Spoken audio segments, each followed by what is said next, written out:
আজ হলো নীলের বাতি বা তোমরা অনেকে নীল ষষ্ঠী বলে থাকো। তো আজকে যেরকম সব মায়েরা উপোস করে সেরকম আমার মা ব্যতিক্রম তো হওয়ার কথা নয়। তা আমার মায়ের যতই হাই সুগার হোক বা প্রেশার হোক বা ধরো হার্টের প্রবলেম হোক না কেন, মাকে বারণ করে কিছুতেই মানা করা যাবে না, মা উপোস তো করবেই। যাই হোক, মা গেছিলো পুজো দিতে, মাকে খুব বকাবকি করার পর দুপুর 3টের সময় গিয়ে পুজোটা দিয়ে এসছে।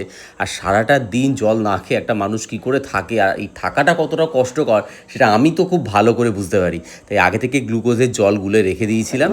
আর মা আসা মাত্রই সেই 1 বোতল গ্লুকোজের জল মাকে কিন্তু এখন বসে বসে খাওয়ালাম। আর এই গরমে যতই খাবার যাই বলো, এই গ্লুকোজের জল খেয়ে যা শান্তি, তার কাছে কিন্তু আর অন্য খাবার দাবার কিছুই না।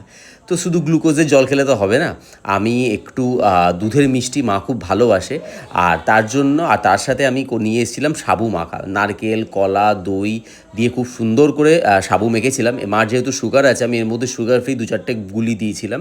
আর সেই সাবু মাখা এখন মাকে দিচ্ছি। আর সাবু মাখা যাই বলো, মা কেন, সাবু মাখা খেতে আমারও ভালো লাগে। আর সত্যি কথা বলতে সুগার ফ্রি দিয়ে মেখেছি এই জন্যই, যাতে আমিও একটু খেতে পারি।